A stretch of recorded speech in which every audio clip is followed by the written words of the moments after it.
Hey everybody, welcome back to the Photo Lab. So in some past videos, I've been mentioning how I use the 150 to 600 and the settings I use.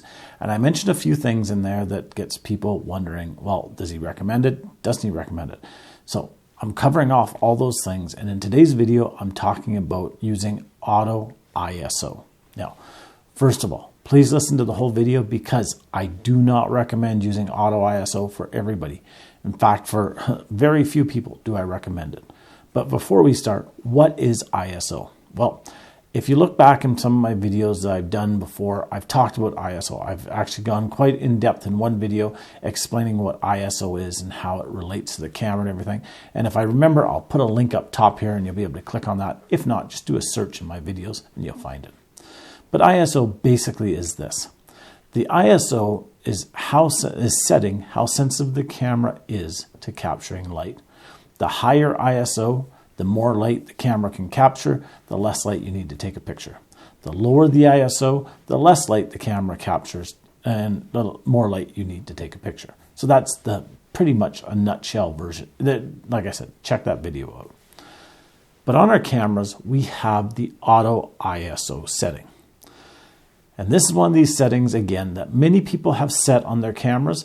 They haven't changed it. And they don't know what it does. They don't know why they're not getting consistent pictures. So let's talk about what it does and why it, in many cases, hurts your pictures.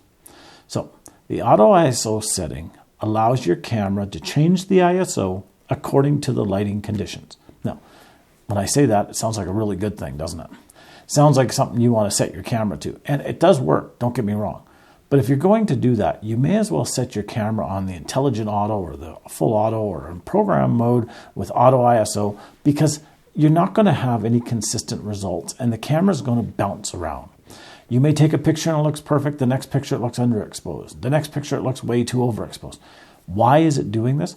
Because the camera is setting everything, the ISO, the aperture, the shutter speed. It's setting everything every time you take a picture and there's no consistency to it. And unfortunately, even though people want to sell us cameras that are supposed to be as smart as we are, they're not.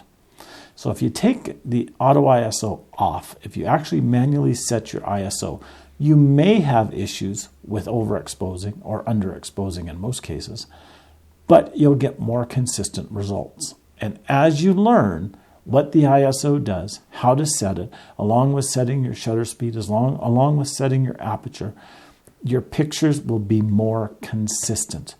And that will enable you to go out and take pictures and get keepers as opposed to just shooting pictures with the hope of getting a keeper. So for 99% of the people that are using digital cameras, full auto, intelligent auto, or using the auto ISO, it's not going to hurt or it's not going to improve your photography. It's just going to make you rely more on the camera. For the small percentage of people that actually want to learn photography, that actually want to get better at taking pictures, shut it off. Manually select your ISO. By manually selecting your ISO, you'll get more consistent results. If it's really bright out, you can turn your ISO down lower. If it's darker out, you can turn it up higher. If it's really dark out, you can turn it up really high. And then when you take a picture, if it's underexposed, you can adjust. Then the next picture won't be underexposed. If it's overexposed, you can adjust. And the next picture won't be overexposed. It'll become more consistent. So why did I say I use the auto ISO? Well, I only use it in a couple situations. And the big one that I use it for is with my 150 to 600 Sigma. And the reason I do it is because I like to set the aperture. I want the aperture to be at f9. I'd even accept it at f10 or f11, but I don't want it to go any lower than f9.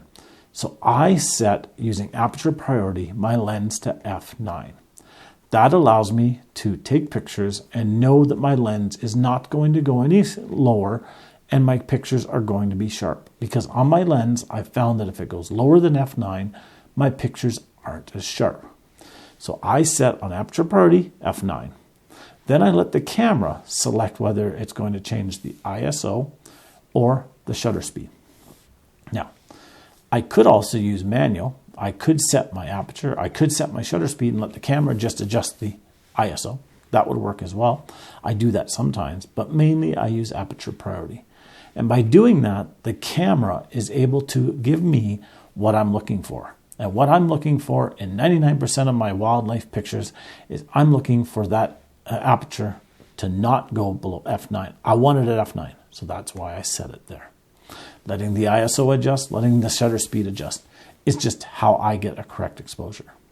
I can still use things like exposure compensation by doing this, so I can make the pictures brighter overall, I can make them darker overall by using exposure compensation, but the ISO will work within those guidelines. So auto ISO does work. Auto ISO does have some good things, but if you're using it and you don't know how to set your ISO to begin with, shut it off. You'll find much more consistent results. You'll get much better at taking pictures. You'll become much more consistent, and you'll actually have what most people don't have in photography, and that's an understanding of how to use your camera correctly. So until next time, get out there, take some amazing pictures, and I'll talk to you soon. Bye-bye now.